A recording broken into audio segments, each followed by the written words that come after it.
کہ چونکہ ظلم عظیم کیا ہے تم نے، لہٰذا میں تمہاری سلطنت کو برباد کر دوں گا، تمہاری جبروت اور انانیت کو ختم کر دوں گا۔ تم نے ہمارے علم سے ناجائز فائدہ اٹھا کے ظلم و جور کو فروغ دیا ہے، اور تم نے اس غریب کو قتل کر کے اس کے اہل و عیال کی زندگی کو خراب کر دیا ہے۔ یاد رکھ کہ میں ان قریب ایسا کروں گا کہ تمہاری یہ جو مشیر عورت ہے اس کا گوشت کتے کھائیں گے۔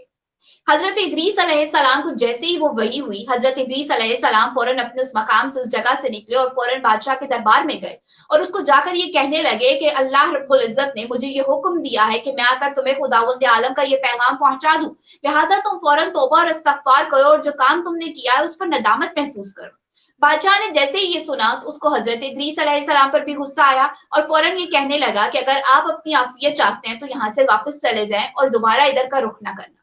حضرت ادریس علیہ السلام واپس آ گئے۔ اب جو اس کی زوجہ تھی بادشاہ کی، جب اس نے یہ سنا تو کہنے لگی کہ حضرت ادریس علیہ السلام کو بھی مار ڈالنا چاہیے تاکہ ان کی نبوت اور رسالت کا جو سلسلہ ہے وہ ان کے ساتھ ہی ختم ہو جائے۔ حضرت ادریس علیہ السلام جب واپس آئے، تاریخ میں ہے کہ کچھ مومن اصحاب تھے حضرت ادریس علیہ السلام کے، کہ جن کے ساتھ حضرت ادریس علیہ السلام نے اس واقعے کو شیئر کیا اور ان کو بتایا، تو وہ یہ کہنے لگے کہ آپ کی جان کو خطرہ ہے اور یہ امید ہے کہ وہ بادشاہ آپ کو قتل کرا دے گا، لہٰذا آپ اس جگہ سے چلے جائیں۔ حضرت ادریس علیہ السلام اس جگہ سے نقل مکانی کر گئے۔ روایت میں ہے کہ بادشاہ نے 40 سپاہی بھیجے کہ حضرت ادریس علیہ السلام کو یا گرفتار کر دیا جائے یا ان کو قتل کر دیا جائے، لیکن جب اس مقام پر پہنچے کہ جہاں پہ حضرت ادریس علیہ السلام بیٹھا کرتے تھے وہاں پر ان کو موجود نہ پایا تو وہ سپاہی واپس چلے گئے۔ ادھر حضرت ادریس علیہ السلام جو اپنے چند مومن اصحاب کے ساتھ نقل مکانی کر چکے تھے، جب دوسرے ملک میں پہنچے تو انہوں نے وقت سحر خداوند عالم کی بارگاہ میں راز و نیاز کی اور یہ عرض کرنے لگے کہ اے میرے پالنے والے، میں نے تیرا حکم اس بادشاہ تک پہنچا دیا ہے، اس نے جو طرز عمل اختیار کیا تھا وہ سب کچھ تیرے سامنے ہے۔ ارشاد خداوندی ہوا کہ تم اس کے ملک سے باہر رہو، اس کا معاملہ مجھ سے تعلق رکھتا ہے، لہٰذا تم مجھ ہی پر چھوڑ دو۔ میں اپنی عزت و جلال کی قسم کھا کے کہتا ہوں کہ میں اس کے ساتھ وہ کچھ کروں گا کہ جس کا یہ مستحق ہے۔ اور یہ سن کر حضرت ادریس علیہ السلام نے ایک دعا کی ہے۔ عزیزان محترم، تاریخ میں ہے حضرت ادریس علیہ السلام نے دعا کے لیے اپنے ہاتھوں کو اٹھایا اور کہنے لگے کہ اے میرے پالنے والے، میں ایک حاجت رکھتا ہوں۔ اللہ رب العزت نے فرمایا کہ اے ادریس، تم جو کہنا چاہتے ہو کہو، تم جو کہو گے میں وہ پورا کروں گا۔ حضرت ادریس علیہ السلام نے عرض کی کہ میں یہ گزارش کرتا ہوں کہ جب تک میں خود دعا نہ کروں آپ آسمان سے پانی کا ایک قطرہ بھی نہیں برسائیں گے، یعنی بارش نہیں ہوگی۔ حضرت ادریس علیہ السلام کے جواب میں خداوند عالم نے فرمایا اے ادریس، ایسا ہی ہوگا مگر سب لوگ بھوکے پیاسے مرنے لگیں گے۔ حضرت ادریس علیہ السلام نے فرمایا کہ مالک، اس کے بغیر یہ لوگ ٹھیک بھی نہیں ہوں گے۔ یعنی حضرت ادریس علیہ السلام نے اپنی قوم کے لیے ایک عذاب کی دعا کی تھی، اور وہ عذاب کیا تھا؟ وہ قحط کا عذاب تھا۔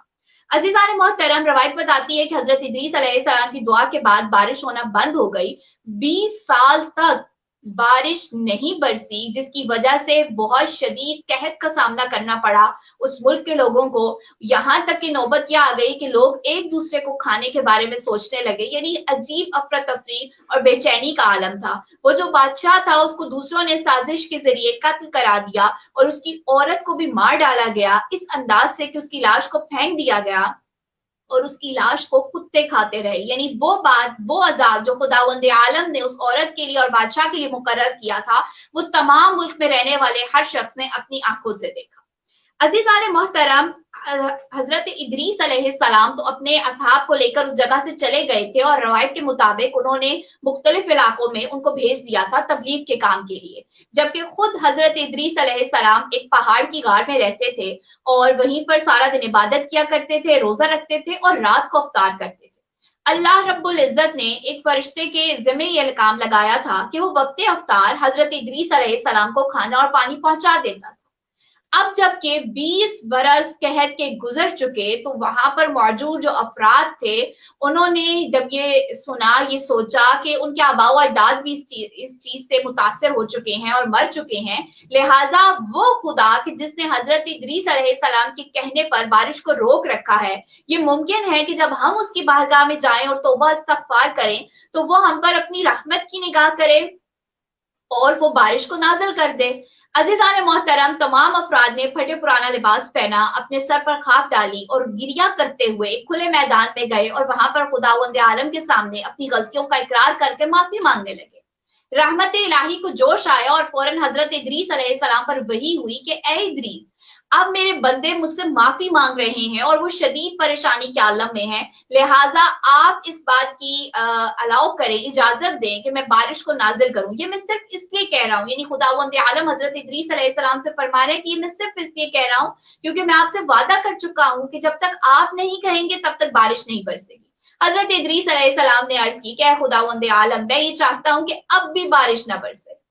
اللہ رب العزت نے حضرت ادریس علیہ السلام کی دعا کو قبول کر لیا اور ساتھ ہی وہ فرشتہ کہ جو روزانہ وقت افطار حضرت ادریس علیہ السلام کو کھانا پہنچاتا تھا، اس کو بھی جانے سے منع کر دیا۔ 3 روز تک وہ فرشتہ حضرت ادریس علیہ السلام کے پاس کچھ بھی لے کر نہ آیا۔ 3 روز کی مسلسل بھوک اور پیاس کے بعد حضرت ادریس علیہ السلام نے خداوند عالم کی بارگاہ میں درخواست کی کہ اے میرے پالنے والے، آخر کیا وجہ ہے کہ تو نے میرا رزق بند کر دیا؟ اللہ رب العزت نے وحی کی کہ اے ادریس، وہ بھی میرے بندے ہیں جو 20 سال سے قحط کا سامنا کر رہے ہیں۔ تم 3 دن کی بھوک اور پیاس کو برداشت نہیں کر سکے اور وہ 20 سال سے اس اذیت میں مبتلا ہیں، لہٰذا اب میں تمہیں روزی نہیں پہنچاؤں گا۔ اب اگر تم روزی حاصل کرنا چاہتے ہو تو تمہیں خود اس کے لیے باہر نکلنا ہوگا۔ حضرت ادریس علیہ السلام کے پاس اس کے علاوہ اور کوئی چارہ نہیں تھا، لہٰذا وہ پہاڑ سے اترے اور گاؤں کی طرف چل پڑے۔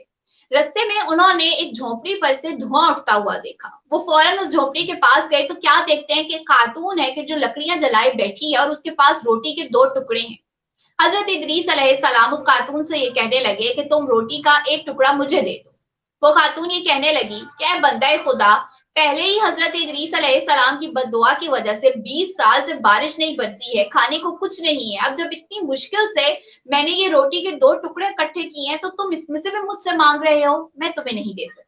حضرت ادریس علیہ السلام گریہ کرتے ہوئے درخواست کرنے لگے کہ ایک حصہ مجھے دے دو اور ایک حصہ تم کھا لو۔ وہ عورت یہ کہنے لگی کہ ایک حصہ تو میرے لیے ہے اور دوسرا حصہ میرے بیٹے کے لیے ہے۔ حضرت ادریس علیہ السلام نے اس سے کہا کہ بیٹے کے آدھے حصے میں سے مجھے دے دو۔ اس عورت نے کہا کہ نہیں دے سکتی، آپ یہاں سے چلے جائیں۔ حضرت ادریس علیہ السلام ایک روایت کے مطابق یہ کہنے لگے کہ مجھ میں چلنے کی بھی ہمت نہیں ہے، لہٰذا مجھ پر رحم کرو۔ اس عورت نے جب حضرت ادریس علیہ السلام کی یہ حالت دیکھی تو بیٹے کے آدھی روٹی کے حصے سے آدھا حصہ کیا اور وہ آدھی روٹی حضرت ادریس علیہ السلام کو دے دی۔ حضرت ادریس علیہ السلام نے اس کو جیسے ہی تناول کیا اور اس عورت کا بیٹا آیا اور اس کو یہ پتا چلا کہ ماں نے اس کی روٹی کا جو آدھا حصہ تھا وہ بھی کسی اور کو دے دیا ہے، تو وہ اس صدمے کی تاب نہ لا سکا اور بے ہوش ہوا اور اسی عالم میں اس کی روح پرواز کر گئی۔ اب جب اس عورت کا جوان بیٹا مر گیا تو وہ تو گریہ کرنے لگی اور کہنے لگی کہ کیا ہوا کہ آپ کی وجہ سے تو میرا بیٹا مر گیا ہے، میں اب اکیلی رہ گئی ہوں۔ حضرت ادریس علیہ السلام نے کہا کہ غم نہ کرو، میں ابھی اس کو زندہ کر دیتا ہوں۔ روایت میں ہے کہ حضرت ادریس علیہ السلام نے اس جوان کا جو مر چکا تھا بازو ہلایا اور یہ فرمایا کہ خدا کے حکم سے روح واپس آ جا۔ ابھی یہ کہنا تھا کہ وہ جوان اٹھ بیٹھا اور وہ عورت جس نے اپنی آنکھوں سے اس معجزے کو دیکھا فوراً یہ کہنے لگی کہ میں گواہی دیتی ہوں کہ آپ ہی حضرت ادریس علیہ السلام اللہ کے نبی ہیں۔ یہ کہتی ہوئی وہ چلاتی ہوئی گاؤں کی طرف گئی کہ لوگوں کو بتائے کہ حضرت ادریس علیہ السلام آ چکے ہیں۔ عزیزان محترم، حضرت ادریس علیہ السلام وہاں سے نکلے اور اس محل کی طرف رخ کیا کہ جہاں پہ پہلے وہ جابر بادشاہ رہتا تھا اور اس کی بیوی رہتی تھی۔ جب وہاں پر گئے تو کیا دیکھا کہ پورا منظر، پورا نقشہ بدل چکا ہے، وہاں پر اب کوئی اور بادشاہ موجود ہے۔ حضرت ادریس علیہ السلام کے پاس لوگ آئے اور کہنے لگے کہ آپ ہمیں معاف کر دیں اور خدا کے لیے خدا کی بارگاہ میں یہ دعا کریں کہ وہ بارش نازل کرے۔ حضرت ادریس علیہ السلام نے فرمایا کہ جب تک تمہارا بادشاہ اپنی پوری رعایا کے ساتھ ننگے پاؤں میرے پاس نہیں آئے گا اور آ کے معافی نہیں مانگے گا، اس وقت تک میں دعا نہیں کروں گا۔ غرض یہ کہ لوگ اس بادشاہ کے پاس گئے اور اس کو یہ کہنے لگے کہ حضرت ادریس علیہ السلام آ چکے ہیں، ان کے پاس آؤ، چلو تاکہ وہ دعا کرے اور ہمارے لیے باران رحمت نازل ہو۔ حضرت ادریس علیہ السلام کے پاس آنے کے لیے وہ بادشاہ تیار نہیں تھا کیونکہ وہ اس کو اپنی توہین سمجھتا تھا۔ اس نے 40 ایسے سپاہی بھیجے جو جا کے حضرت ادریس علیہ السلام کو گرفتار کر لیں، لیکن جیسے ہی وہ 40 آئے، روایت کے مطابق حضرت ادریس علیہ السلام نے ان کے لیے بد دعا کی اور وہ 40 کے 40 مر گئے، یعنی تمام لوگ اپنی آنکھوں سے سارے واقعے کو ہوتے ہوئے دیکھ رہے تھے۔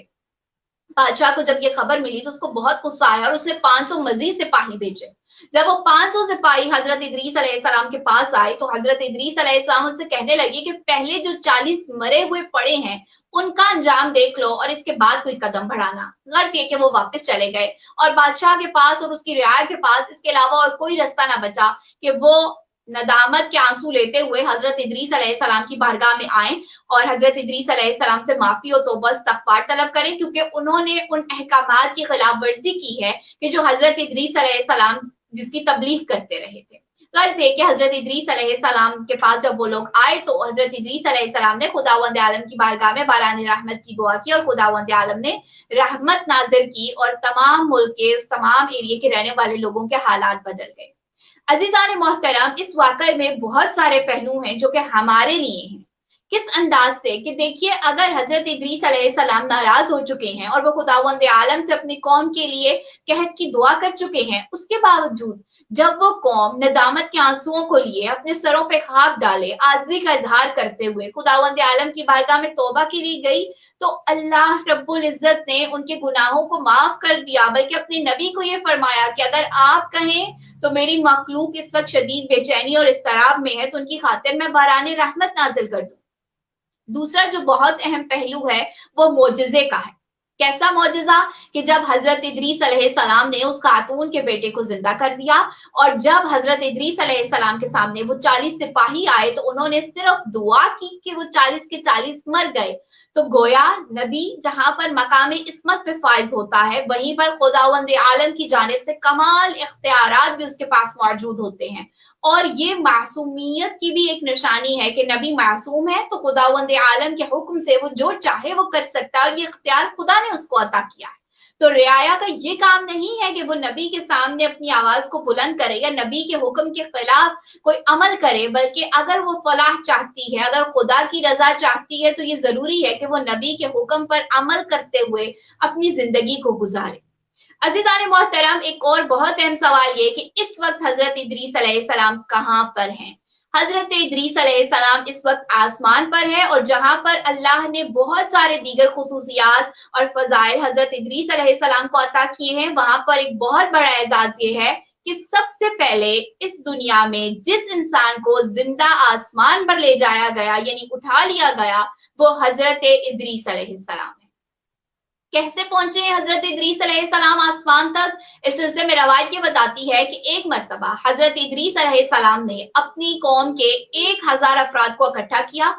اس میں سے 100 کو منتخب کیا، اس میں سے 70 کا انتخاب کیا، اس میں سے 10 کا انتخاب کیا اور پھر اس میں سے 7 کا انتخاب کیا، یعنی 1000 سے تعداد 7 تک لے کر آئے. ان 7 افراد کو حضرت ادریس علیہ السلام نے اکٹھا کیا اور یہ کہا کہ میں یہ دعا کرتا ہوں کہ اللہ رب العزت ہمیں بتائے کہ اس کا حق عبادت کیسے ادا کیا جا سکتا ہے اور تم سب آمین کہنا. روایت کے مطابق جب پہلی مرتبہ حضرت ادریس علیہ السلام نے یہ دعا کی، ان افراد نے زمین کی طرف اپنے ہاتھوں کو کیا تو ان کی دعا قبول نہ ہوئی، یعنی کوئی جواب نہیں آیا. لیکن جیسے ہی دوسری مرتبہ کیا اور ان تمام افراد نے آسمان کی طرف اپنے ہاتھوں کو بلند کیا تو اللہ رب العزت نے حضرت ادریس علیہ السلام کو وحی کے ذریعے حق عبادت بتا دیا. اس کے بعد سے حضرت ادریس علیہ السلام کی عبادت اتنی مقبول و مشہور ہو گئی کہ عرش سے ملائکہ آتے تھے حضرت ادریس علیہ السلام کی زیارت کرنے کے لیے اور ان سے عبادت کے طریقے سیکھنے کے لیے. عزیزان محترم، ایک روایت ہمیں ملتی ہے کہ ایک فرشتہ کہ جس نے خداوند عالم کے حکم کے خلاف عمل کیا، اللہ رب العزت کے غضب کی وجہ سے اس کے بالوں پر جل گئے تھے. اب وہ لوگ کہ جو فطرت یا فطرت کے واقعے پر اعتراض اٹھاتے ہیں اور اس کو ایک کہانی کہہ کر رد کر دیتے ہیں، ان کے لیے اس واقعے میں بھی لیسن ہے کہ یہ واقعہ پہلی مرتبہ نہیں ہوا، بلکہ اگر وہ تھوڑا سا علم سے یا تاریخ سے لگاؤ رکھتے تو ان کو یہ معلوم ہوتا کہ یہ واقعہ حضرت ادریس علیہ السلام کے ساتھ پہلے ہو چکا ہے. یعنی ایک ملائکہ کہ جس کو خداوند عالم کے غضب کے تحت اس کے بالوں پر جل چکے تھے، جب وہ آیا ہے ان فرشتوں کے ساتھ کہ جو حضرت ادریس علیہ السلام کی زیارت کے لیے آ رہے تھے حضرت ادریس علیہ السلام سے دعا کروانے، حضرت ادریس علیہ السلام نے خداوند عالم کے بارگاہ میں اس فرشتے کے حق میں دعا کی جس کو خداوند عالم نے قبول کر لیا. اب جب اس فرشتے کے بالوں پر واپس آ گئے، وہ حضرت ادریس علیہ السلام سے کہنے لگا کہ آپ نے مجھ پر بہت احسان کیا ہے، اگر میں کبھی آپ کے کسی کام آ سکوں تو مجھے ضرور بتائیے گا. حضرت ادریس علیہ السلام اس سے فرمانے لگے کہ مجھے آسمان کی سیر کرواؤ، میں آسمان پر جانا چاہتا ہوں اور عرش کو دیکھنا چاہتا ہوں۔ وہ فرشتہ حضرت ادریس علیہ السلام کو لے کر آسمان کی طرف آیا۔ اب جیسے ہی حضرت ادریس علیہ السلام آسمان پر گئے تو وہاں پر موجود ایک فرشتے کو کہنے لگے کہ میں ملک الموت سے ملاقات کرنا چاہتا ہوں اور خدا کی پیدا کی ہوئی آسمانی اشیاء کو دیکھنا چاہتا ہوں۔ جب فرشتے کو اجازت ملی اور وہ ان کو لے کر آسمان کی طرف گیا تو وہاں پر چوتھے آسمان پر ان کی ملاقات ملک الموت سے ہوئی، یعنی حضرت اسرائیل علیہ السلام سے ہوئی۔ حضرت ادریس علیہ السلام نے سلام کیا اور تھوڑا سا گھبرائے ہیں حضرت اسرائیل علیہ السلام کو دیکھ کر۔ حضرت اسرائیل علیہ السلام نے اپنے سر کو ہلایا ہے۔ حضرت ادریس علیہ السلام نے پوچھا کہ آخر اس موقع پہ سر کو ہلانے کا کیا ریزن ہے، کیا وجہ ہے؟ تو وہ یہ کہنے لگے کہ میں حیران ہوں کہ اللہ نے مجھ سے یہ فرمایا تھا کہ آج میں حضرت ادریس علیہ السلام کی روح چوتھے اور پانچویں آسمان کے درمیان قبض کر لوں گا، لیکن میں تو حیران تھا کہ وہ تو زمین پر ہے، تو میں آسمان پر ان کی روح کو کیسے قبض کروں گا؟ یہ سنتے ہی حضرت ادریس علیہ السلام پہ لرزہ طاری ہوا اور ایک روایت کے مطابق ان کی روح کو ان کے جسم سے جدا کر لیا گیا، اور اس کے بعد اللہ کے حکم سے حضرت ادریس علیہ السلام کو دوبارہ روح دی گئی، یعنی دوبارہ روح پلٹائی گئی اور وہ جنت میں لے جائے گئے۔ اب وہ جب جنت میں گئے تو وہاں سے باہر آنے سے انہوں نے انکار کر دیا۔ یہی وجہ ہے کہ تاریخ کہتی ہے کہ حضرت ادریس علیہ السلام اب بھی زندہ ہیں۔ علماء نے، اہل قلم نے اور محدثین نے اس روایت کو نقل کیا ہے کہ حضرت ادریس علیہ السلام اب بھی زندہ ہیں اور جنت میں موجود ہیں۔ کبھی وہ چوتھے آسمان پہ ہوتے ہیں، کبھی وہ پانچویں آسمان پہ، کبھی وہ ساتویں آسمان پہ، اور وہ اپنی آمد و رفت آسمان پر تو کرتے ہی ہیں، لیکن اس کے ساتھ ساتھ وہ زندہ ہیں، اور یہ خداوند عالم نے سب سے پہلے ان کو شرف عطا کیا تھا کہ جس